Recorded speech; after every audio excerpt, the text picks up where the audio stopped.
de notre métier en fait, de savoir gérer les priorités et répondre aux bons besoins au bon moment. C'est un peu un jeu d'équilibriste, de faire une roadmap correcte qui mêle à la fois les clients existants que tu veux continuer à satisfaire, puis les prospects, futurs clients. Faut pas oublier que le candidat que t'as en face, c'est ton salarié après. Si tu arrives à le faire signer mais que finalement après il se rend compte que tu lui as raconté de boire, ça se passera pas bien. Le récidiviste, ça a été un des surnoms qu'on m'a donné à la fabrique à un moment. J'ai fait 2 fois le tribunal de commerce en tant que délégué du personnel et une 3e boîte dans laquelle je suis passé qui est aussi partie à la casse. Je suis Pierre L'Hôpitalier, cofondateur de Kaibi, société spécialisée dans le digital et le développement applicatif. Ces 15 dernières années, j'ai eu la chance de rencontrer de nombreux CTOs et talents du monde de l'IT qui le sont devenus. Aujourd'hui, je leur donne la parole et ils nous donnent leur vision.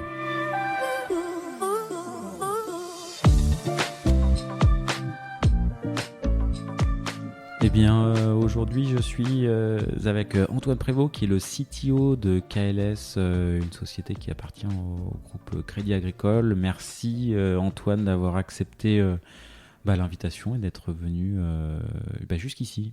Merci de m'avoir invité. Écoute, c'est avec grand plaisir. On va avoir l'occasion de revenir sur quelques grandes étapes de ton parcours. C'est vrai que quand on s'était eu au téléphone en visio avant de caler l'enregistrement, tu m'avais fait part que t'avais bossé dans pas mal de boîtes, donc quand même 3 qui avaient coulé. Et je t'ai demandé, mais tu partages pas, tu l'exprimes comment, tu le vis comment? On va peut-être y revenir un petit peu là-dessus. T'as pas fait. Toutes les boîtes n'ont pas coulé. Non, pas toutes, heureusement. Surtout pas la dernière. Et ça veut pas dire que parce qu'elles ont coulé, tu étais pas pour grand-chose non plus.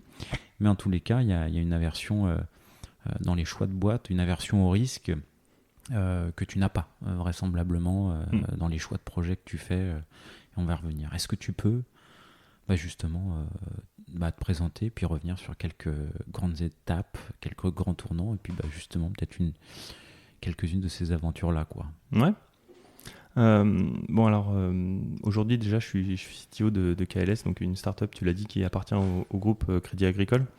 On est un éditeur de logiciels SaaS à destination des entreprises qui font du financement des entreprises. Donc on parle de fonds, on parle de banques notamment. On est une 25 à peu près personnes chez KLS. On a une offre qui est déjà disponible sur le marché, ça fait 5 ans qu'on travaille dessus. On a vraiment vocation à devenir une plateforme de marché, une plateforme de place française dans un premier temps, européenne ensuite. On voit qu'on est en train de réussir, je pense, ce pari, parce qu'il y a de plus en plus de monde qui nous connaît et on commence à avoir des beaux clients. Vous financez des entreprises ? Non, alors nous, on aide ceux qui financent les entreprises à le faire en leur apportant des logiciels en fait, qui permettent de gérer des processus métiers qui sont assez complexes, qui sont très spécialisés surtout, et qui ont très très peu d'outils. Généralement, dans les banques, c'est pas forcément les personnes qu'on va équiper en premier, parce que finalement, ça concerne assez peu de monde, des montants assez importants, mais assez peu de personnes derrière. C'est parfois compliqué aussi de développer des logiciels quand on n'a pas forcément derrière un débouché qui paraît gros. La banque de détail, donc les particuliers, on parle de plusieurs millions de personnes. Les entreprises, on parle de quelques centaines, quelques milliers pour les grosses banques de dossiers par an.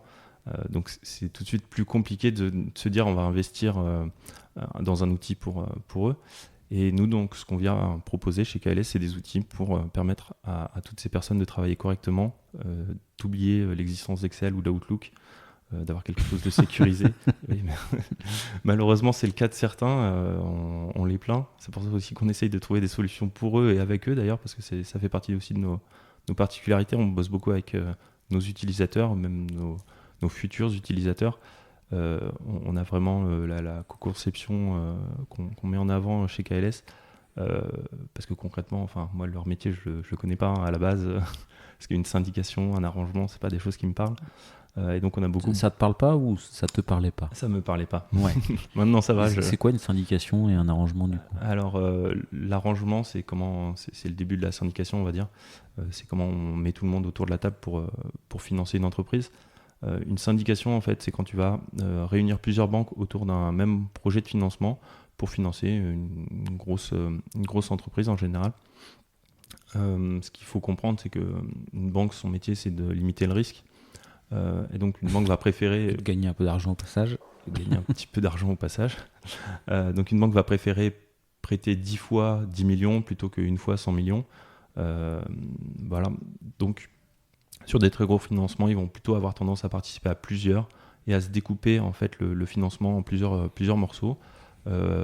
Parfois, c'est une demande de l'emprunteur aussi, hein, de ne pas faire appel qu'à une seule banque. Et donc, la syndication, voilà, c'est ça. C'est comment on partage un gros financement entre plusieurs banques. Donc, notre outil, un de nos produits, permet de gérer des syndications. Donc, que ce soit la création, on va dire, du financement, où on va réunir tout le monde et dire voilà, qui est intéressé, qui ne l'est pas. Et puis ensuite, la suite qui s'appelle la phase d'agency en général, où là, on va permettre de suivre tout ce qui... des engagements, enfin, c'est assez compliqué, hein, les contrats de financement d'entreprise. C'est pas comme un prêt IMO où la banque elle veut juste que tu rembourses tous les mois. Là, il y a des choses qui sont beaucoup plus engageantes et donc il y a un suivi qui est beaucoup plus complexe, qui est rémunéré parce que c'est un vrai travail derrière, mais qui peut être chronophage. Et donc nous, c'est ce qu'on veut en fait apporter, c'est des outils qui permettent de gérer ces processus qui sont longs, impactants. Si l'agent donc se trompe ou oublie de faire certaines choses, ça peut avoir un impact sur le pool bancaire ou sur sa responsabilité. Donc nous, on essaye d'apporter des outils sur comment on gère une syndication sans prendre de risques et en maximisant l'efficacité de tes collaborateurs. Voilà, donc ça c'est KLS, c'est okay. 5 ans. 5 ans, c'est à peu près un tiers de ma carrière. Et c'est, je crois, ma 7e entreprise. Donc tu le disais, il y a eu des hauts et des bas. Pour le coup, on va poursuivre un peu sur KLS. Allez. D'habitude, je fais l'inverse. Bon, écoute. On part souvent plutôt de la fin pour arriver au début, mais là, on est bien parti sur KLS. C'est effectivement une grosse tranche de ta vie pro. Oui. KLS, t'arrives day one, quasiment. Ouais, même un peu avant. En fait, KLS, ça a été créé par La Fabrique by CA, c'est le startup studio du Crédit Agricole. Et donc, je suis arrivé en 2019, pardon, pour travailler sur ce qui allait devenir KLS plus tard, et qu'on allait cofonder avec le studio. Donc, quand j'arrive, concrètement, on a un morceau de code qu'on a racheté, une copie de code qu'on a racheté de la précédente boîte où je travaillais. Et puis là, on a cherché un peu à savoir ce qu'on voulait en faire. Il y avait plusieurs pistes, donc on est allé voir du monde. Ce que je te disais, on travaille beaucoup en co-conception, donc on est allé voir des gens au sein du groupe Crédit Agricole. Forcément, c'était assez naturel de par notre appartenance au groupe. Et donc on est allé voir différents métiers au Crédit Agricole pour essayer de comprendre un peu quels étaient leurs besoins, qu'est-ce qu'ils faisaient dans leur vie. Et au fur et à mesure des différents entretiens, on s'est orienté vers la création d'un SaaS pour gérer des syndications. Au bout de 5 mois, je crois, on a créé la société avec une idée plus claire de ce qu'on voulait faire. Donc c'est là qu'on a fondé KLS. Si je dis pas de bêtises, ça date de mai 2019, la création de la société. Et en juillet, donc mon lead dev de l'époque et moi, on a été transféré de La Fabrique, qui était à l'époque notre employeur, à KLS. Alors qu'il s'appelait pas KLS d'ailleurs, qui s'appelait Crédit Agricole Lending Services, parce que au début on avait plutôt une vision d'un outil au service du Crédit Agricole. Alors que maintenant c'est marque blanche quoi. Alors c'est pas marque blanche, c'est vraiment un SaaS, donc c'est un produit que vous proposez à différents clients, pas exactement. Que Crédit Agricole utilisateur. Exactement. C'est vraiment le Crédit Agricole aujourd'hui, c'est notre appartenance en termes capitalistique, on va dire. Et votre premier client probablement. Notre premier client, même nos premiers clients. C'est aussi avec eux qu'on a construit le produit. Et au fur et à mesure du temps, on a construit avec d'autres banques qui sont pas encore clientes, mais on l'espère bientôt. Et on est distribué, enfin utilisé par à peu près toutes les banques françaises. Aujourd'hui, on a 210 banques utilisatrices. Donc ça ne veut pas dire que ce sont des gens qui achètent le produit, mais ce sont des gens qui utilisent le produit. Comme je disais, la syndication, c'est plusieurs banques. Donc on a beaucoup de banques qui utilisent notre produit et on aimerait bien les aider à faire mieux en leur vendant notre produit d'ici quelques mois, espérons. Et du coup, toi, tu arrives KLS, tu es titre CTO, tu es développeur, c'est quoi ton contenu de poste, j'imagine entre il y a 5 ans et maintenant, il y a des choses qui ont un peu évolué. Un petit peu, ouais. J'arrive en tant que futur CTO. Alors, dans mon contrat, c'est écrit directeur technique. Bon, voilà, on dit CTO parce que c'est ce qui est le plus répandu, on va dire, dans le monde des startups. Mais forcément, quand tu arrives et que tu es tout seul, c'est un peu compliqué de dire je suis le CTO. Ça n'a pas vraiment d'intérêt. Donc j'arrive, en fait, je suis l'ancien lead dev de la boîte dont on a racheté le code, enfin une copie. J'arrive comme le premier développeur, en fait, tout simplement, avec comme mission de préparer l'infrastructure, de préparer le code, créer un ou des POC pour essayer de comprendre un peu où est-ce qu'on veut emmener le produit. Voilà, j'ai jamais fait de management, j'ai personne à manager parce que je suis tout seul. Voilà, ça c'est le tout début de KLS. Assez rapidement, j'embauche Bin. Avec quand même cette perspective que tu seras le CTO, directeur tech. Enfin voilà, c'est l'idée, quoi. C'est l'idée. L'idée, c'est construire l'équipe, construire le produit, voilà. L'équipe tech c'est avec ça. toi, quoi. L'idée, c'est exactement ça. Quand Sabine de la fabrique est venue me chercher, c'était un peu le deal. C'était, on part là-dessus, sur ce point de départ d'avoir ce bout de code et cette connaissance. Nous, à la fabrique, on va essayer de travailler ensemble pour comprendre ce qu'on veut faire, où on veut aller et où est-ce qu'il y a quelque chose d'intéressant à faire. Et une fois que la boîte aura grossi, tu vas grandir avec elle pour devenir CTO quand la boîte aura un vrai poste de CTO à proposer. Parce que, oui, au tout début, t'es un, ensuite t'es deux. Bon, t'as toujours pas de CEO, en fait, parce que au tout début, avant que la boîte soit créée, c'est les gens de la fabrique qui travaillent avec moi. Donc, c'est un peu compliqué de dire je suis le CTO de 2 personnes, dont pas de CEO. Et puis, au fur et à mesure, le poste s'enrichit. J'ai jamais vraiment eu le rôle de lead dev, ce qui est souvent le cas, on va dire, dans des postes de CTO où tu arrives dès le début. C'est la première personne que j'ai embauchée qui était notre lead dev, qui est toujours d'ailleurs chez nous. Donc j'ai jamais eu ce rôle de lead dev, mais je mettais les mains dans le cambouis. C'est pas pour rien que je suis arrivé avec le code, c'est que je le connaissais forcément. Donc j'ai pu travailler dessus, créer un prototype et puis au fur et à mesure monter le produit, avec quand même dans l'idée que plus tard je serai le CTO de cette boîte et que cette boîte, on ne veut pas juste en faire un petit logiciel, mais on veut en faire quelque chose qui sera crédible et qui répondra aux enjeux de la place. Donc voilà, par exemple, assez vite on s'oriente vers tout ce qui est sécurité, c'est des choses qu'on va vite adresser. Tout ce qui est des problématiques d'infrastructure aussi, il y a des questions qui se posent. Des choses qui se sont posées très tôt et c'était important de se les poser tôt, ces questions-là. Ouais.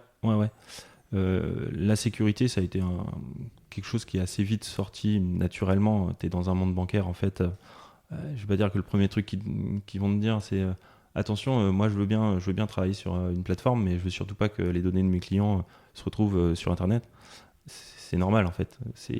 On parle en plus de financement de plusieurs dizaines de millions, même parfois plus, avec des boîtes parfois cotées. Donc, si on se retrouve avec des éléments de financement de ces entreprises qui se retrouvent sur Internet, disponibles pour des personnes qui ne devraient pas, ça peut être très très grave pour la banque, pour nous aussi. Donc, forcément, la problématique de sécurité ressort vite. C'est quoi les choix que tu... Alors, c'est quoi les choix forts que tu fais du coup assez tôt en termes de sécurité, que ce soit côté infra, côté code, côté méthode, process, quoi. Alors côté infra, c'est probablement le choix le plus difficile, on va dire, le plus clivant aussi. On part sur de la WS. Pour plusieurs raisons. La première raison, c'est que quand tu es tout seul, que tu as besoin de monter un truc rapidement pour pouvoir tester des choses et que tu sais pas exactement où tu vas, c'est très facile. Donc ça, c'était le premier point. Alors, il a fallu que j'apprenne AWS, je n'en avais jamais fait avant. Deuxième point, c'est que tu peux construire quelque chose de sécurisé sur le long terme quand même. C'est un des services aujourd'hui qui a le plus de services de sécurité qui sont proposés, que ce soit sur du préventif, sur du monitoring aussi. Ils ont beaucoup de choses qui existent, donc je ne suis pas là pour faire leur pub, mais voilà. Tu penses à quel service en particulier il y a des Guard Duty par exemple qui est basé sur l'intelligence artificielle et qui va reconnaître des comportements qui peuvent être suspects. Ça va profiter aussi de la masse des clients d'AWS. Forcément, quand tu as 10% du trafic, non, je dis peut-être une bêtise, mais une grosse partie du trafic qui passe dans tes tuyaux, il y a des choses que tu peux identifier que les autres ne peuvent pas. Donc voilà, ce genre de services, ils font partie de ceux qui peuvent le proposer de façon pertinente. Donc voilà, ça fait partie des choses qui vont nous intéresser. Deuxième point qui va nous intéresser, c'est que c'est agnostique. On ne veut pas... le Crédit Agricole a une offre d'hébergement qui est très bien, mais on ne veut pas se lier à une infrastructure d'une banque, parce que notre vision, c'est pas d'être un outil d'une banque. Notre vision, c'est d'être un outil des banques, et même au-delà des banques.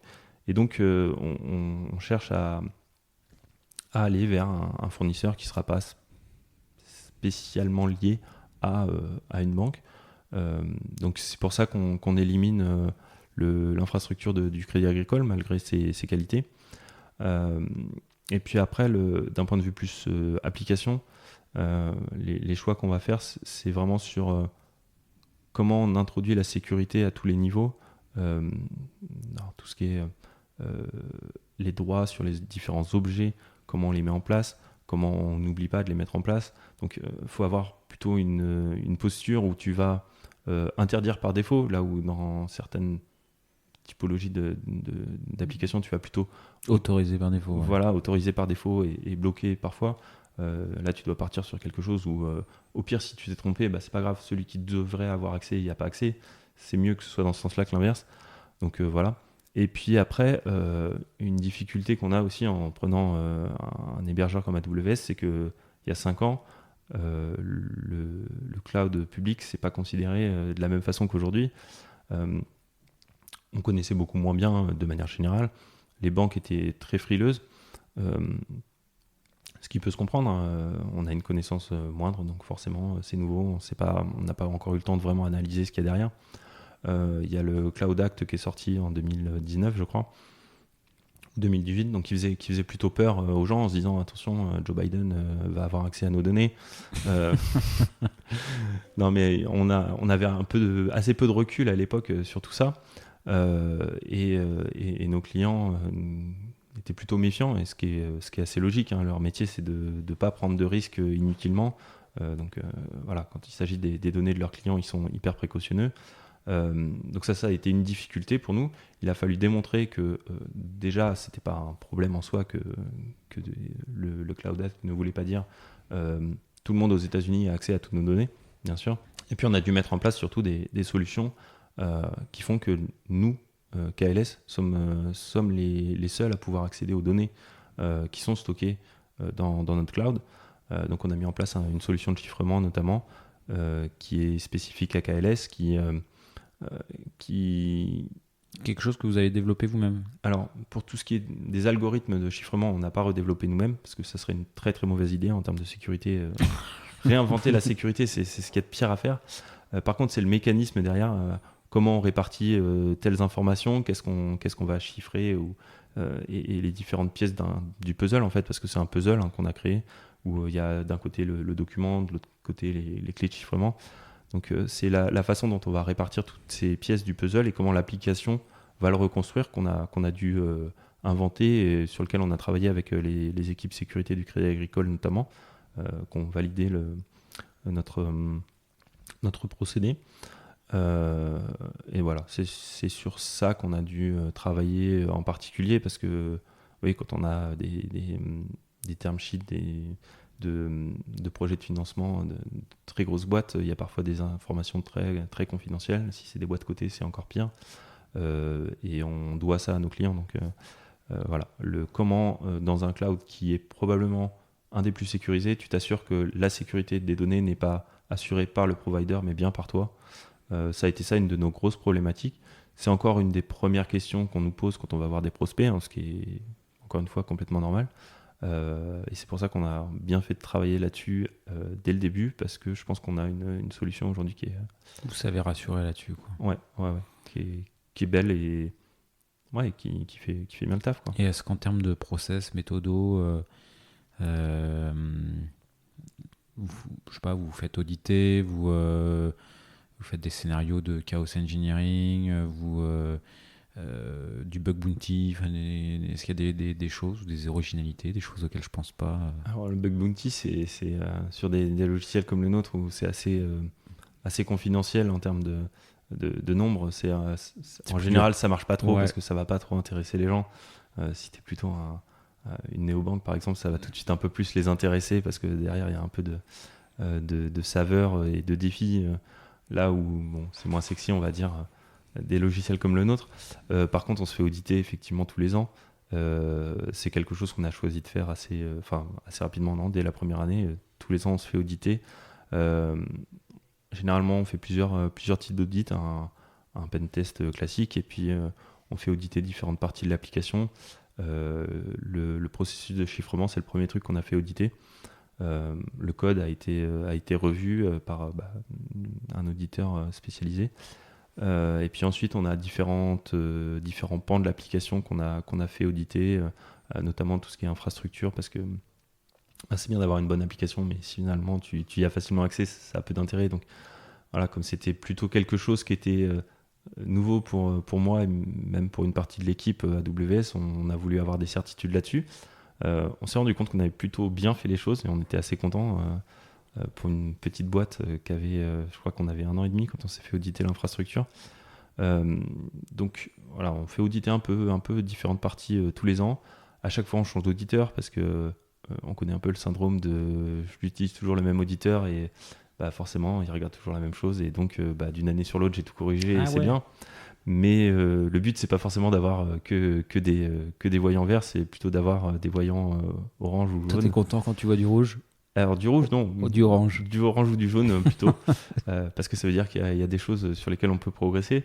Donc c'est aussi pour ça qu'on change tous les ans d'auditeur pour essayer de finalement de couvrir un peu plus l'application. Quand bien même tous les auditeurs essayent de faire la même chose, ils ont toujours une sensibilité sur des aspects, ouais. Voilà, sur des aspects ou d'autres. Donc voilà. Intéressant comme pratique, de se dire ok, je change tous les ans, quoi, effectivement. Ouais, l'idée c'est de se dire je veux le plus de trucs jaunes, mais sans que ce soit jaune parce qu'on a fait le taf, quoi. Ok. La sécurité, un gros sujet de votre côté.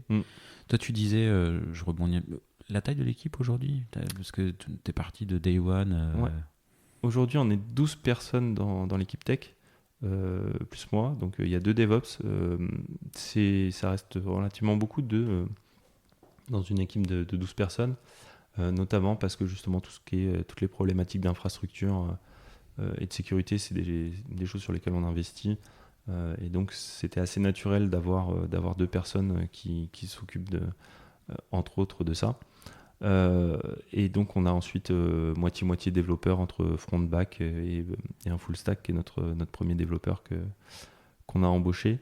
Voilà, et on est répartis, on a 2 squads en fait qui vont s'occuper chacune de nos produits, on va dire, 2 familles de produits. Donc chaque squad, c'est 2 développeurs front, 2 développeurs back en gros, et un de plus qui est soit full stack, soit back, suivant la squad. Et alors, du coup, tu disais, moi j'arrive chez KLS, j'ai jamais managé. T'as été coaché, t'as été formé, t'as appris sur le tas, t'as fait des bons choix, des moins bons. Alors, est-ce que j'ai été formé ? Oui, j'ai été formé, mais pas tout de suite. Déjà au tout début, quand t'es t'as pas grand-chose à former. Le premier que j'ai embauché, c'était un ancien collègue que je connaissais depuis presque 10 ans. Alors à l'époque, on était dans la même boîte, mais on bossait rarement ensemble. Du coup, ça, d'un point de vue Le premier acte de management, c'est le recrutement. Exactement. C'était une bonne décision de dérisquer le premier recrutement avec le réseau? C'était complètement une bonne décision. C'était plutôt facile, je dois dire, parce que Bin, c'est une personne donc, que je connais bien. Je travaillais avec lui sur la précédente expérience. On travaillait bien ensemble, on était contents de bosser ensemble. Je pense qu'il y avait une vraie confiance. Et donc, je pensais que assez naturellement, il serait en capacité de nous rejoindre si on lui proposait une belle histoire. On s'est fait un petit resto, ça se passe souvent comme ça quand on, quand on connaît déjà les personnes. Un resto, une ou deux bières et, voilà, et on se tape dans la main. Quoi. Exactement. Alors Bin ne boit pas trop de bière, mais ça lui arrive un peu. Et donc voilà, j'ai réussi à le convaincre de nous rejoindre.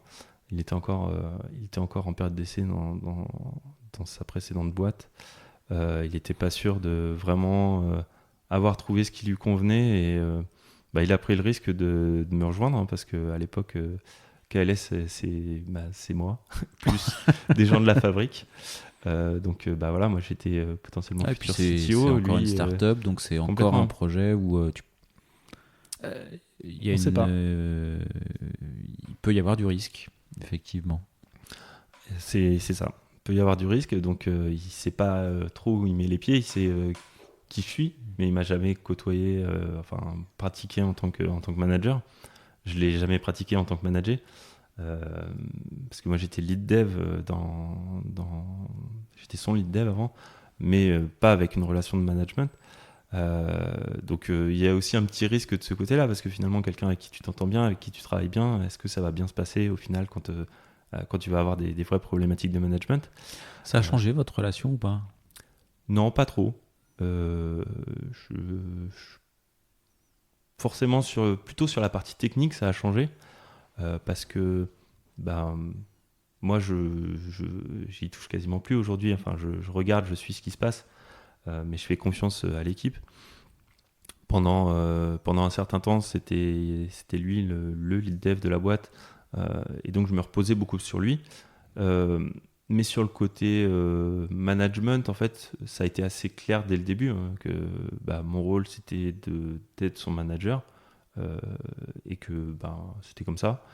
Lui comme moi, on n'a pas de problème d'ego. Les règles du jeu étaient assez claires dès le début. Quand tu t'entends bien avec la personne et que finalement le taf est fait comme il faut, il n'y a pas de sujet. Quoi. Non, il n'y a pas de sujet, donc c'est plutôt cool.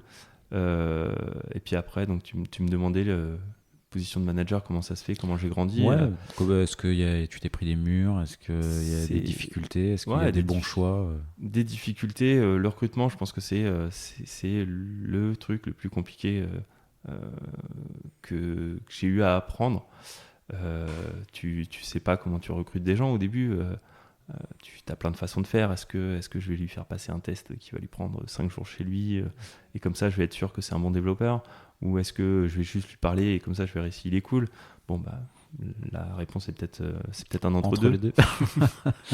Le recrutement, c'était pour toi le truc ouais, alors le plus dur quoi. C'est pas le truc sur lequel j'ai dû le plus me remettre en question, mais c'est là où j'ai dû apprendre le plus, je pense. Parce que j'avais jamais vraiment fait passer des entretiens. Faut bien se mettre à la place du candidat. Moi, je sais en tant que candidat ce que je cherche et ce que je ne cherche pas. Et en plus, on est sur un marché quand même où c'est plutôt les développeurs qui ont l'avantage par rapport aux employeurs. Le recrutement d'il y a 15 ans où l'employeur fait ce qu'il veut de ses salariés, Dieu merci, de ses candidats, Dieu merci, ça n'existe plus. Et on est plutôt nous, employeurs, à devoir séduire les candidats, ce qui est très bien, mais ce qui demande un effort supplémentaire pour vraiment bien présenter la boîte, expliquer aux gens ce qui va vraiment être intéressant dans leur futur poste chez KLS. Et ça, c'est pas forcément très simple à envisager au début, surtout que j'ai pas forcément toujours eu de très bons exemples par le passé dans mes précédents recrutements. Je dis pas que les gens qui m'ont recruté avant m'ont mal recruté, mais il y avait moins cette problématique de vraiment séduire les personnes et en même temps pas mentir, parce que séduire sans survendre. Ouais, exactement. Parce qu'il y a des fois, c'est un peu facile de dire non, mais t'inquiète pas, tu viens chez nous et puis tu pourras faire tout ce que tu veux. Tu verras, tous les 6 mois, on aura des nouvelles techno, c'est trop bien. Et puis finalement, tu arrives après, et 3 ans plus tard, t'as pas bougé d'un iota. Voilà, donc il y a des choses, par exemple, je pense à TypeScript, c'est quelque chose qu'on n'a pas mis en place tout de suite chez KLS. J'en ai parlé lors de certains recrutements. Et au bout d'un moment, été déceptif. Et j'avais peur de ça, en fait. J'avais peur de Ok. ça. Alors, le truc, c'est que tu sais que tu vas le faire à un moment. Tu as envie d'expliquer au candidat que. C'est dans la to-do, je te Ouais, non, promets. mais c'est un peu ça. Et tu veux pas lui mentir, donc tu veux pas lui dire dans 6 mois, c'est fait, parce que finalement, les priorités d'une startup, ça évolue, donc tu sais pas à l'avance si finalement ce sera dans 6 mois ou non un peu plus. Et puis, au bout d'un moment, tu te dis, mais on l'a toujours pas fait. Il va avoir l'impression que je le prends pour un con. Et voilà, donc c'est un peu ce sur quoi faut être assez vigilant. Comment tu vends le truc, mais sans le survendre et sans promettre des choses que tu pourras pas forcément donner. C'est un peu un jeu d'équilibriste au final, hein, parce que il n'y a pas de raison de ne pas en parler, vu que c'est quelque chose que tu vas faire. Aujourd'hui, on est en TypeScript. Hein. Ce que je vendais à l'époque, c'était pas un mensonge. Mais on a mis un peu de temps à le faire par rapport à ce qu'on avait en tête. Voilà, c'est des choses, c'est un peu. Faut être au clair avec ce que tu vends. Et il faut être honnête aussi avec les gens que tu as en face, parce qu'il ne faut pas oublier que le candidat que tu as en face, c'est ton salarié après. Et donc, si tu arrives à le faire signer, mais que finalement, après, il se rend compte que tu lui as raconté de bobards, ça se passera pas bien. Et en même temps, quand tu sais que toi, ce que tu as à lui proposer, c'est bien, tu as un peu envie qu'il vienne, quoi. Tu as envie de lui dire, vas-y, viens, peut-être que ça va être vraiment bien, tu verras. Voilà, donc c'est un peu compliqué d'arriver à la fois vendre ce que tu as vraiment, sans survendre, là où il y a d'autres boîtes qui ont un peu tendance à survendre, hélas. Et ça a été une des difficultés un peu qu'il a fallu apprendre. Après, il y a les problématiques de gestion de personnes, hein, qui sont compliquées. T'as des cas qui te viennent en tête ou... Ouais, j'ai des cas. Ça peut être des problématiques bêtes, comme des absences qui peuvent arriver de façon un peu impromptue. Bon, voilà, t'es en plein dans un rush et là, d'un coup, paf, il y en a un qui te claque dans les doigts pour des raisons perso et indépendantes de sa volonté. Hein. Bon, faut que tu fasses avec. Faut que tu trouves des solutions, faut que tu te réorganises. Et puis après, il y a des fois, ça se passe pas bien. Pour diverses questions de ouais, personnalité. Voilà, c'est ça. Des fois, c'est juste que ça correspond pas. Et puis des fois, il y a des choses qui évoluent. Et du coup, là, tu trouves des solutions ou des fois la solution c'est on se retape dans la main, mais pour se dire au revoir. Non, tu travailles forcément sur des solutions pour pas en arriver là. Le but, quand tu embauches quelqu'un, c'est que tu le fasses progresser, que lui, il aide la boîte à progresser aussi. C'est le deal, ouais. Ouais, c'est le deal, hein, en général. Et des fois, il y a des échecs, mais le but, c'est quand même d'y arriver, quoi. Enfin, quand tu embauches quelqu'un, tu te dis que tu crois en la personne. C'est pas juste quelqu'un qui passait par là où tu t'es dit tiens, lui, il me plaît. Non, c'est vraiment que tu crois en la personne, soit en son potentiel, soit en ses qualités déjà actuelles. Mais forcément, tu veux essayer de trouver une solution. Tu n'as pas envie de dire dès la première difficulté, stop, on va aller voir quelqu'un d'autre et puis ça sera bien, quoi. Et à l'inverse, ça demande aussi du courage déjà quand ça va pas très bien, d'arriver à le dire et d'arriver à essayer de retravailler dessus. Ça, c'est le premier truc qui est probablement en fait, ce qu'il y a de plus dur, c'est de se rendre compte qu'il y a un problème et d'aller essayer de le régler. Parce que c'est assez facile de laisser pourrir les choses. En général, t'as pas à aller voir les personnes, à parler, à avoir des discussions qui sont pas faciles. Hein. Surtout qu'en général, quand j'embauche des gens, c'est plutôt des gens qui sont sympas. J'essaye de faire en sorte que je m'entende bien avec eux, que ce soit des personnes que j'estime en tant qu'individu. Et puis aussi au boulot. Et c'est toujours compliqué d'avoir quelqu'un en face de toi que tu apprécies, que tu t'aimes bien, à qui tu vas devoir dire des choses qui sont pas faciles, mais en même temps il faut le faire, parce que si tu le fais pas, tu lui rends pas service, et puis tu rends pas service non plus aux autres et à la boîte. Donc Ça, c'est compliqué. C'est quelque chose qu'il a fallu apprendre. Tu procrastines quand même un peu ou pas? Je sais pas. Malgré tout. Forcément un peu. Mais le moins possible. Quoi. Mais le moins possible. Voilà. Des fois, il faut se donner un petit coup de pied, un petit coup de pied au derrière. Après, j'ai la chance d'avoir aussi des collègues qui sont plutôt qui communiquent comme il faut, qui viennent me dire quand ils voient des problèmes. Donc ça aide aussi d'avoir la petite voix qui te dit attention, là il y a peut-être quelque chose à faire. Des fois ça te permet de te mettre ce petit coup de pied supplémentaire et de passer à l'acte et d'aller voir la personne, lui en parler, trouver des solutions, quoi. Et KLS, vous en êtes où? Et dans 3 ans, toi, t'aimerais bien être où? Alors, KLS, on en est où? T'aimerais bien être où avec KLS? Alors, CTO CTO, en c'est un termes poste de qui évolue beaucoup. de produits, de clients, de chantiers à venir. Alors, où est-ce qu'on en est déjà aujourd'hui? Donc, je te disais, on a 210 banques, en gros, qui utilisent la plateforme. On a un peu plus de 40 clients. On a 5000 utilisateurs, il me semble. C'est beaucoup, quand même, déjà. Ouais, c'est beaucoup, ouais. Enfin, pour des métiers assez confidentiels comme ça, ouais, c'est beaucoup. Ce que je te disais, on commence à être connu sur la place. Et française ou européenne? Française pour l'instant. Ouais. On entend parler de nous en bien. On n'a pas eu de retour négatif jusqu'à maintenant. En tout cas, c'est pas arrivé jusqu'à nos oreilles. Donc ça, c'est cool.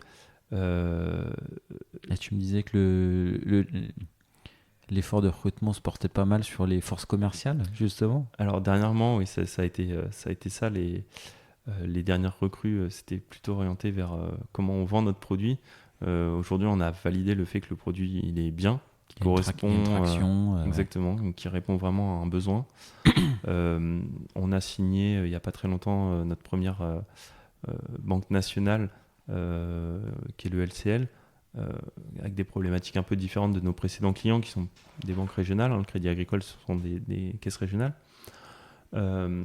Et donc, on a pu valider vraiment le fait qu'on était taillé pour des banques françaises plus grosses à l'échelle nationale. Et maintenant, ça fait partie de nos cibles parce que on pense qu'on a vraiment une solution qui répond à des vrais besoins que ces banques peuvent avoir et on a envie de leur apporter cette solution.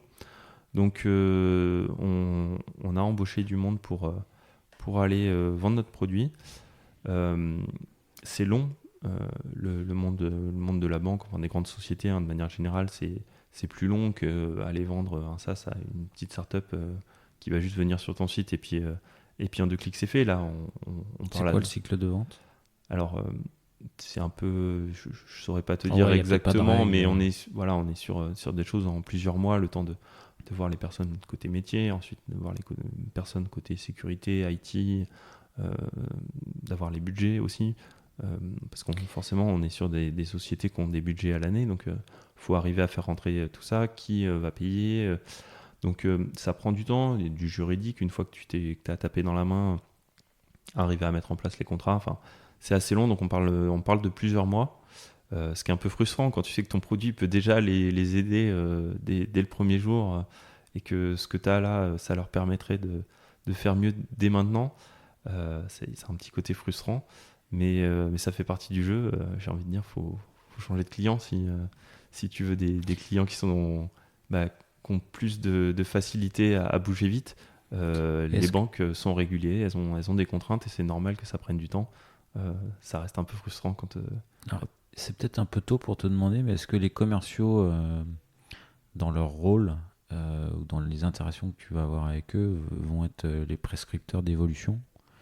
Est-ce qu'ils vont être le relais des attentes clients? Comment tu organises ça? Est-ce que toi, tu as un rôle à jouer en tant que CTO sur cette relation-là, en fait? Ouais. Alors, déjà, chez KLS, un point qu'il faut savoir, c'est que moi, je ne suis pas CPTO. La partie produit, c'est pas moi qui la gère. Ouais. On a un dev product qui s'occupe bien, même très bien de ça. Mais effectivement, les sales vont nous apporter à manger sur quels sont les besoins qui sont pu identifier auprès des prospects. ou même auprès des clients existants avec potentiellement de l'upsell, qu'est-ce qui pourrait être intéressant pour nos clients actuels. Donc oui, ils ont cet input qui va arriver dans nos équipes, au niveau de l'équipe produit. Mais en même temps, il faut le mixer avec le reste de ta roadmap et donc arriver à, sans vouloir survendre ou construire des fonctionnalités juste pour faire plaisir à tes prospects, vraiment arriver à enrichir le produit. Aujourd'hui, vous n'avez jamais eu une politique ou des situations où vous êtes confronté à justement un prospect qui pourrait se transformer en client sous condition de développement de telle feature qui te coûte à toi en interne, je sais pas, un ETP à l'année ou... Alors, c'est pas encore. Pas exactement. Ça arrivera sans doute. Si, on a un petit peu le cas où finalement c'est plutôt l'élargissement du portefeuille du client.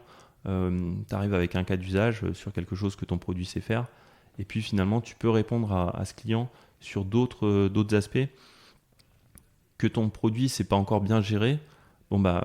Est-ce que finalement tu vas développer ton produit pour aller dans l'autre direction qui les intéresse, ou est-ce que tu vas continuer ta roadmap telle qu'elle était avant que tu connaisses ce client? Ça c'est déjà des choses qu'on a fait. Par contre, toujours on le fait en se posant la question de est-ce que ça enrichit notre produit ou est-ce que ça répond à un besoin de tel et tel client. Donc c'est déjà des choses qu'on a fait, de développer des choses plutôt pour tel client, mais avec tout le temps dans l'optique d'enrichir le produit pour répondre à un besoin de place. Soit réutilisable, quoi. Exactement. Donc oui, ça nous est arrivé. Et on sait que si on a probablement certaines banques qui auront d'autres exigences qu'on a déjà en tête, mais qui ne sont pas forcément priorisées parce qu'il y a beaucoup de choses à faire. On sait que potentiellement, ça pourrait un peu redéfinir les priorités, avec toujours dans l'optique de faire des choses qui peuvent servir aux autres. Donc c'est déjà arrivé et c'est sûr que ça arrivera à nouveau. Ça fait partie de notre métier en fait, de savoir gérer les priorités et puis répondre aux bons besoins au bon moment. Donc voilà, c'est un peu un jeu d'équilibriste, de faire une roadmap correcte qui mêle à la fois les clients existants que tu veux continuer à satisfaire, et puis les prospects et futurs clients que tu as envie de développer, quoi. Voilà, que tu as envie de développer. Donc Sabine, c'est la CEO. Sabine, non, c'est la CFO de la fabrique à l'époque où j'arrive, qui travaillait dans ma boîte précédente. Donc c'est le lien un peu entre ma boîte précédente et la fabrique. Donc c'est elle qui m'a recruté, qui est venue me voir et puis qui m'a recruté chez KLS, enfin à la fabrique, et avec qui on a travaillé pour créer KLS. Aujourd'hui elle est CEO d'Ocali, qui est une autre start-up de la fabrique. Non, ma CEO aujourd'hui c'est Cécile, que j'ai recruté. C'est vrai? J'ai recruté avec la fabrique, c'est surtout la fabrique qui l'a recruté. D'accord. Parce que c'est quand même la fabrique qui est l'actionnaire. Moi je travaille avec elle au quotidien, donc forcément fallait que qu'on s'entende bien. Ça match, quoi. Exactement. Ça fait bientôt 4 ans. Mais quand tu dis tu l'as recruté, c'est toi qui... Enfin, tu étais là avant elle? Complètement, ouais. Tu as coopté, tu as soumis la candidature, ou tu étais là aux entretiens? J'étais là aux entretiens, ouais. En fait, c'est rigolo parce que comme je te disais au début, on a vu pas mal de gens au Crédit Agricole pour leur montrer un peu ce qu'on voulait faire et essayer de comprendre leur métier.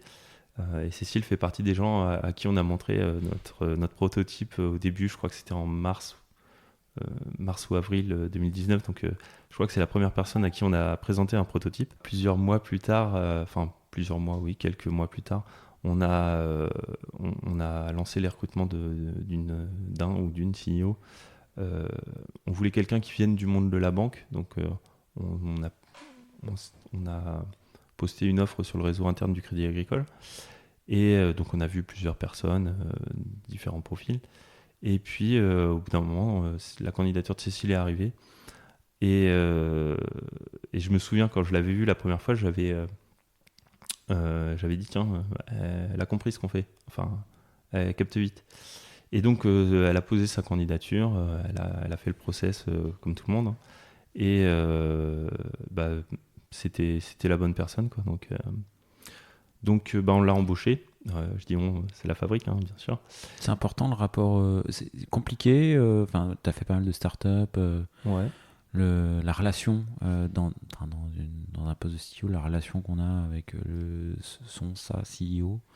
Alors, dans les autres boîtes, je peux pas te dire la relation CTO-CEO, mais la relation au CEO, en tout cas, est toujours importante. Même en tant que simple dev ou lead dev. Quand tu es dans une petite boîte, tout le monde doit avoir confiance dans le CEO. Et donc, c'est important. Dans une startup, c'est encore plus indispensable, en fait. Si moi, je lui faisais pas confiance et si elle me faisait pas confiance, je pense que nos vies seraient un enfer. Ça va, t'as l'air détendu. Ouais, non, ça va. Je crois qu'elle a confiance dans ce que je fais et surtout ce que mon équipe fait derrière. Et c'est hyper important pour elle, pour la boîte. Et moi, c'est à l'inverse, je sais que c'est quelqu'un sur qui je peux compter.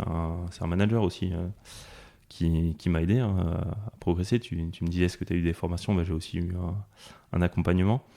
Donc, ouais, je pense que c'est indispensable dans une startup d'avoir le CEO et le CTO qui s'entendent bien. Ça t'est arrivé de voir des choses, des situations différentes? Ouais, j'ai déjà vu des CEO et qui s'entendaient pas forcément au top avec leur CTO, ou plutôt qui étaient distants ou travaillaient plutôt à côté, on va dire. Ce qui est un peu compliqué, je trouve, quand finalement, dans beaucoup des boîtes où j'ai travaillé, la tech était peut-être pas centrale, mais en tout cas un point. Un gros maillon, quoi. C'est ça, un gros maillon. Si ton CTO et ton CEO vont pas dans la même direction, tu perds de l'énergie. Est-ce que la boîte coule? Alors ça peut. C'est déjà arrivé. Ça fait peut-être le pont avec tes expériences passées. Ouais. T'as pas mal bossé dans pas mal de startups, de boîtes, avec des success stories, puis des histoires où voilà, projet à risque avec un projet qui plante aussi. Complètement. Tu nous fais un petit topo de ce que j'ai réussi, de mes exploits. Ouais, exactement. Première boîte, petite start-up strasbourgeoise. On fait un ERP pour des e-commerçants B2B. On a un logiciel qui est utilisé en interne parce qu'on a un site de e-commerce en même temps que dans une autre filiale, mais c'est notre premier client, en fait. On développe un peu pour nous-mêmes. Et puis, le produit est pas mal, hein, il progresse. Il y a du chiffre d'affaires qui est fait côté commerçant. Et puis, des choix qui sont parfois difficiles, des relations avec des clients un peu compliquées. On vendait un logiciel B2B et notre premier client faisait du B2C. À partir de là, tu te dis que ça va être compliqué. Et puis là, tu découvres un peu la relation entre un client et un prestataire. Moi, je ne connaissais pas avant. Et forcément, le client trouve toujours que ça va pas assez vite, que ça répond pas assez bien aux besoins. Toi, en tant que prestataire, tu trouves toujours que le besoin n'est pas clair et donc que tu n'arrives pas à répondre. Voilà, et quand en plus, tu es sur deux choses qui sont un peu disjointes parce que finalement, tu vends du B2B, mais lui, il fait du B2C. C'est un peu compliqué de réconcilier les deux. Et puis, au bout d'un moment, ça marche plus. Donc, l'activité s'arrête, hein, quand ton salaire est plus payé. Et à un moment où, malheureusement, c'est comme ça que ça doit se passer. Donc, j'ai découvert le tribunal de commerce, comment ça se passait, une liquidation. Voilà, c'était ma première expérience. Aïe. J'étais délégué du personnel à l'époque, donc j'ai connu. Ah ouais, t'as vu de près les trucs, quoi. J'ai vu de près. C'est peut-être ça le point commun, parce que l'autre boîte où je suis allé jusqu'au bout, j'étais aussi délégué du personnel, donc maintenant je ne touche plus à ça. Donc voilà, ça se termine. Ensuite, je vais dans un très gros e-commerçant de l'époque. Les plus vieux connaîtront sûrement Pixmania. Alors, c'est une marque qui existe encore aujourd'hui, qui a été reprise par les cofondateurs de l'époque. Mais entre-temps, il y a eu différentes histoires. C'était une très belle boîte. Ah ouais, ça marchait fort. Ouais. C'était vraiment une des références à l'époque. Hein. Il y avait Il y avait deux, trois belles boîtes françaises, c'est Discount, Rue du Commerce et Pixmania, c'était un peu le trio gagnant de l'époque. Et puis il y a une petite société qui s'appelle Amazon qui est arrivée, qui a un peu chamboulé le paysage. Je ne saurais pas l'expliquer vraiment parce que on était dans une grosse boîte, donc moi je ne saurais pas vraiment analyser ce qui fait que. Mais au final, Amazon a un peu mis un coup de pied dans la fourmilière. Pixmania n'a pas vraiment réussi à tenir parce que je sais pas, voilà. La situation était compliquée. Ça a été brutal, la descente, ou Non. Amazon est arrivé, vous avez vu en 4, 5, 6 ans Alors moi, j'y suis resté 2 ans et demi, je crois, chez Pixmania. Ouais. En fait, je travaillais pour leur filiale qui faisait du développement logiciel. Pixmania, c'était un des sites. Mais j'ai commencé à bosser sur le site Pixmania Pro, qui était la version B2B. Et sur la version B2C, donc Pixmania tout court. Ils ont vu arriver Amazon, ils ont bien vu que c'était un concurrent qui cassait quand même beaucoup les prix. Eux, ils pouvaient se le permettre. C'est probablement une des raisons pour lesquelles Amazon aussi a réussi à prendre tant de parts de marché et faire autant de mal. Mais en même temps, c'est pas facile de complètement changer ton modèle quand ça marche bien. Et donc, c'est un concurrent qu'ils ont vu venir. Est-ce que c'est un concurrent où ils ont réussi à prendre la mesure de tout ce qui faisait sa force? Je ne sais pas. Et en même temps, c'est un peu compliqué quoi, de changer, quand tout fonctionne bien, de changer un peu ton mode de fonctionnement. Des choses peut-être comme la livraison gratuite, par exemple, ça a été un des points forts d'Amazon. C'est quelque chose qu'on s'est refusé à faire, je crois, à l'époque chez Pixmania, parce que ça faisait partie du service qu'on vendait, donc on vendait les frais de livraison. Voilà, c'est peut-être des choses comme ça qu'on fait que finalement ça n'a pas pu le faire. Après, moi je suis parti avant que la boîte coule. Quand je suis parti, c'était plutôt... on avait plutôt inversé la courbe de croissance. Je suis parti, ça rappelle des expressions, ça. Ouais, je suis parti au moment où on allait sortir un très gros projet qui était le site Pixmania, mais passé sur la plateforme qu'on développait. Parce qu'avant que je parte, c'était sur le code historique, on va dire. Et donc là, on avait fait une migration technique assez importante et ça, c'était cool. Donc malheureusement, je suis parti un peu avant que ça voit le jour, mais ayant participé, j'étais assez content de voir que ça avait marché, mais c'était pas ça qui suffisait pour que la boîte reste pérenne. Donc quelques mois plus tard, tribunal de commerce. Voilà. Moi, j'étais déjà parti. Et puis la boîte suivante existe toujours. Elle a été rachetée par les Galeries Lafayette. Ça se passe bien. Aux dernières nouvelles, ça se passait toujours bien. Comment s'appelle la boîte? C'est Bazar Chic, c'est le numéro 3 de la vente privée. Donc loin derrière ces deux gros concurrents, mais une belle boîte quand même. Donc elle, je crois que tout va bien et je leur souhaite de continuer encore comme ça. Et puis donc après, je rejoins le CTO de Pixmania. Lui aussi, il avait un bon passé. Il avait déjà coulé Pixmania. Non, lui aussi, il était parti avant que ça coule, mais donc je le rejoins chez Unilen, donc une boîte qui fait du financement participatif. Alors le site existe encore, mais la boîte n'existe plus. Donc qui a coulé fin 2018. Donc rebelote, tribunal de commerce. On découvre des très très beaux locaux à Paris, ils sont beaucoup mieux qu'à Strasbourg. On peut faire la comparaison comme ça. Et puis donc c'est là que Sabine est venue me voir. Donc Uniland, au final, c'est la boîte dans laquelle tu développes plus qu'un bout de code, mais ce que tu appelais le début d'un produit. Exactement. Qui va être la base de KLS. Uniland, on n'a pas développé depuis le premier jour, en fait, au tout début. C'est un prestat qui a développé la toute première version d'Unilen. Moi, je suis arrivé en 2015 quand l'équipe tech a été créée, en fait.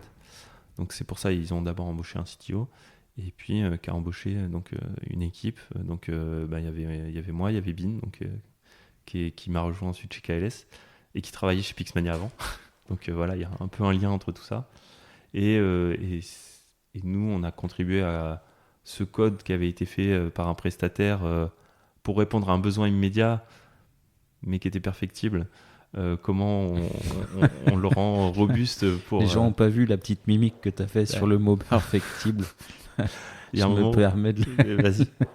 Il faut répondre aux besoins. Il faut répondre aux besoins. Donc, il y a des problématiques de budget, de temps. Donc, voilà, donc le bout de code était perfectible, du coup. Il était perfectible complètement. Ok. J'ai déjà bossé sur du code pire, hein, où il était optimisé parce qu'il n'y avait aucun espace dans le code, donc c'était illisible. Et, voilà. Donc, là, c'était quand même mieux chez Unilen. Et pendant 3 ans, un peu plus de 3 ans, on travaille à le rendre plus robuste et puis enrichir avec de nouvelles fonctionnalités. Moi, je suis lead dev. On est 4 ou 5 devs, je crois, au total, suivant les périodes. Et ça avance bien, quoi. Et puis, le marché est compliqué. Au bout d'un moment, quand Unilen a été lancé, les taux d'emprunt étaient autour des 3-4%, quelque chose comme ça. Donc Unilen faisait du prêt aux entreprises, du prêt participatif, hein, c'est des particuliers comme toi ou moi qui prêtent à des entreprises. Donc un petit peu comme la plateforme October. Exactement. October s'est créé en fait, Lendix à l'époque. Ils aiment pas qu'on parle de leur ancien nom, mais je vais quand même le dire. Ils ont un peu copié, c'est pas, je dis pas ça méchamment, mais ils ont suivi le modèle d'Unilen. Avec leur spécificité en plus, hein, mais donc quelque chose similaire à October qui existe encore effectivement. Et donc au début c'est assez simple entre guillemets. Les taux sont plutôt élevés et puis les taux bancaires se cassent la figure. C'est le robinet s'ouvre en grand, donc tu es une entreprise, tu peux obtenir un prêt à 1% en allant voir ton banquier. En fait, tu n'as aucun intérêt à aller vers du financement participatif que tu connais pas trop. En France, on est assez attaché à la relation avec le banquier. Donc, ça devient compliqué en fait pour Unilen d'arriver à trouver des clients. Il y a peut-être d'autres choix qui n'ont pas été les bons. Je ne sais pas s'il y en a d'autres qui existent encore. Il y a peut-être d'autres choses qu'on n'a pas bien faites, j'en sais rien. Contexte difficile. Au bout d'un moment, on n'y arrive plus. Et voilà, quoi, ça coule. Tu me posais la question de la relation au CEO, c'est pareil. Nicolas, quand je l'ai rencontré, donc qui était le CEO d'Unilen, ça fait partie des gens qui t'embarquent en fait dans le projet. Moi, j'étais chez Bazar Chic à l'époque quand David, notre ancien CTO, est venu me chercher. Et tu rencontres, le CEO et tout de suite il t'embarque et là tu te dis finalement je venais voir un peu juste pour regarder. Ouais, son projet il a l'air cool. Tu y vas. Voilà, c'est ça aussi qui est important dans la relation que tu peux avoir avec un CEO, c'est comment il arrive à t'embarquer dans son histoire. Ce que Nicolas a réussi à faire à l'époque pour que je rejoigne Unilen. Donc voilà. Donc j'ai fait 2 fois le tribunal de commerce en tant que délégué du personnel et une 3e boîte dans laquelle je suis passé qui est aussi partie à la casse. Bon, donc délégué du personnel, c'est terminé. C'est terminé. Et du coup, ça fait une belle aventure de 5 ans chez KLS. Exactement. Bon, donc, mon record. Et que l'on souhaite, a priori, il n'y a pas de... Non. Ça a l'air d'être bien parti pour être solide, quoi. Ouais, je pense qu'on a fait ce qu'il faut pour pouvoir voir la suite sereinement. Sereinement, exactement. Ok. Bon, écoute, on a réussi à faire le petit tour dans le sens inhabituel. On va arriver tout doucement à quelques questions, un peu les questions finales que tu connais, qui commencent à être classiques. Est-ce que tu as une expression, un mantra, un proverbe, ou plusieurs, parce que je suis toujours preneur des petites expressions des uns et des autres, quoi. Alors, quelque chose que j'aime bien dire, et que j'ai vécu pour le coup plusieurs fois chez KLS en tant que manager, c'est que à chaque arrivée ou chaque départ, c'est une nouvelle équipe en fait. Et on s'en est bien rendu compte. Quand tu as une nouvelle personne qui arrive, en fait, ça remet forcément en question les équilibres dans l'équipe, parce que déjà, c'est plus les mêmes personnes qui vont gérer exactement les mêmes choses. Donc à chaque fois, tu te réorganises un petit peu, tu as des nouvelles façons de voir qui arrivent. Donc voilà, et puis quand une personne part, c'est pareil, ça laisse une place à d'autres. Une place que certains se refusaient à prendre, par exemple, finalement ils peuvent la prendre. Tu découvres de nouveaux aspects de ces personnes. Et puis il y a des choses que tu t'interdisais de faire parce que, je sais pas, quelqu'un était contre ou il avait d'autres solutions. Que finalement tu te dis tiens, ça pourrait être ce qu'on étudie. Donc il y a ça que j'aime bien. Un autre truc que j'aime bien, c'est ce qui fait la différence entre un bon développeur et un très bon développeur, en fait. Le bon développeur, il va savoir répondre à une problématique avec son code, en faisant quelque chose de propre et de robuste. Le très bon développeur, il va faire ça et en plus, il va savoir mettre des choses un peu moins sexy au bon endroit, prendre les raccourcis qu'il faut. Voilà, souvent le bon développeur, il a tendance à vouloir faire un truc qui sera parfait pour le futur, qui pourra faire le café et le thé dans 5 ans. Le très bon développeur, c'est celui qui sait prendre les raccourcis qu'il faut et même parfois cacher un peu la poussière sous le tapis. Donc voilà, ça c'est l'autre chose que j'aime bien. Et puis ne casse pas ce qui fonctionne aussi, hein. Ça c'est un peu le problème qu'on peut avoir parfois en tant que développeur, hein. C'est finalement, tiens, il y a cette façon de faire qui est mieux, plus élégante, voilà. Tu arrives toujours à trouver des choses qui sont mieux, hein, quand tu es développeur. Mais quand ça marche, quand il n'y a pas besoin d'y toucher, en fait, faut juste pas y toucher. Donc voilà, c'est peut-être l'autre chose que j'aime bien. Okay. Ouais. Est-ce que tu as un surnom ou des surnoms? Alors, rapport à mon passé de délégué du personnel. Je rigole parce que tu me l'as partagé avant.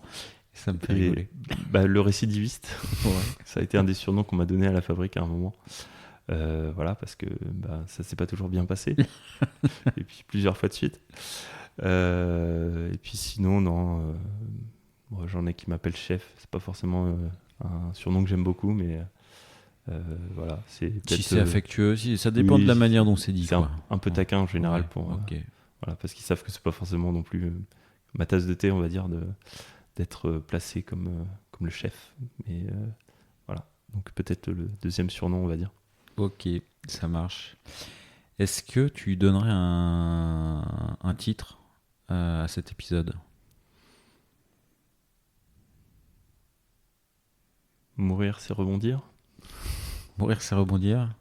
Terminer les récidives. Ouais, c'est pas mal ça. C'est bien ça? Ouais, ça c'est bien. Ça te plaît, ça te va? Ouais, ça me plaît bien. Allez, écoute, c'est parti. Est-ce qu'il y a une dernière question que je t'ai pas posée, que tu aimerais que je te pose? Si t'en as pas, je vais en avoir une. Vas-y. Je te laisse. Non, mais tu es venu avec ce joli polo assez teinté de sportivité, Fédération française de rugby.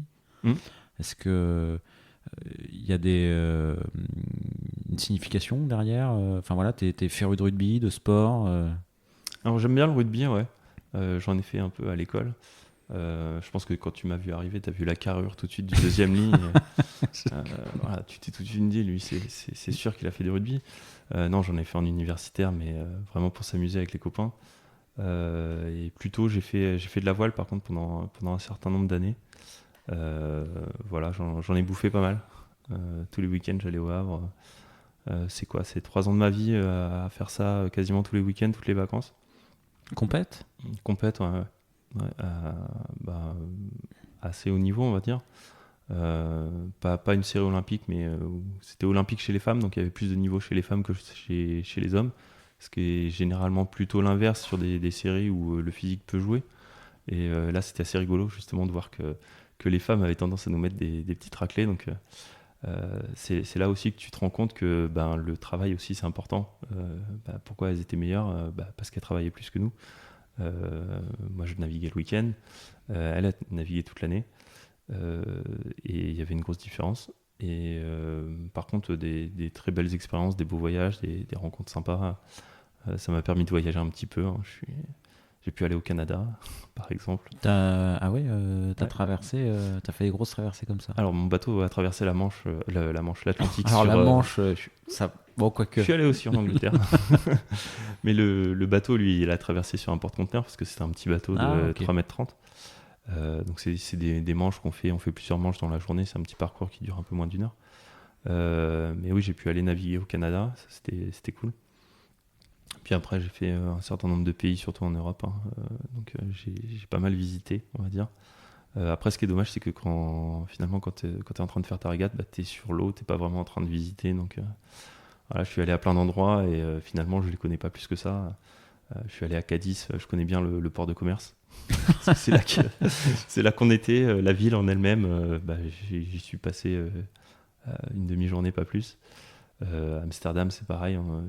Mais t'as des gros trophées ou pas ou des places d'honneur ou de courses connues vu que c'est une série des rivers, c'est plutôt des régates spécifiques à la série, on va dire. J'ai une médaille de bronze au championnat de France.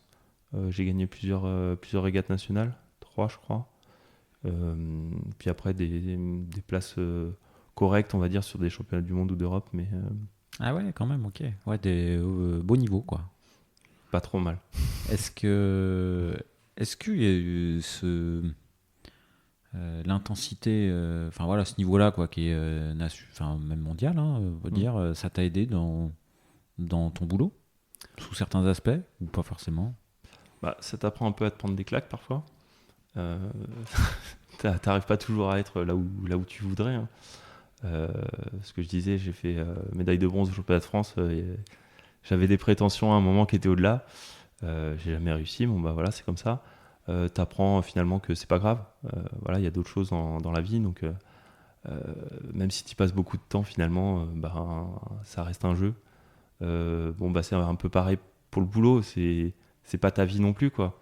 Tu y passes du temps au boulot, c'est important, t'as envie que ça marche. Puis, si la boîte est cool, c'est comme ça, c'est la vie. Tu rebondis et puis tu vas voir ailleurs. Est-ce que t'as coulé des bateaux? J'ai pas coulé de bateau, c'est vrai.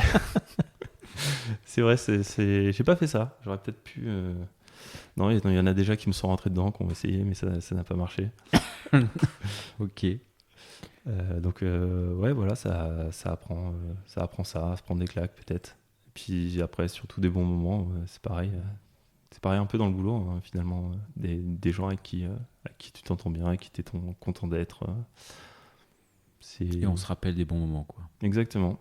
Est-ce que ça fait pas un beau point final? Sûrement. Eh ben, écoute, on va rester là-dessus. Je te remercie de l'échange et d'être venu encore une fois partager tes différentes expériences et la dernière en cours pour encore un petit moment, quoi.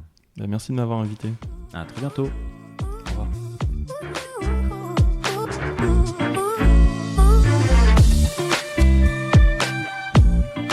L'épisode est terminé, j'espère qu'il vous a plu, et si c'est le cas, c'est le moment de prendre 2 ou 3 secondes de plus pour 2 ou 3 clics. Un petit clic pour un pouce bleu, ou un petit clic pour un partage aux copains, ou un petit clic pour vous abonner et ne pas rater le prochain épisode. À très bientôt.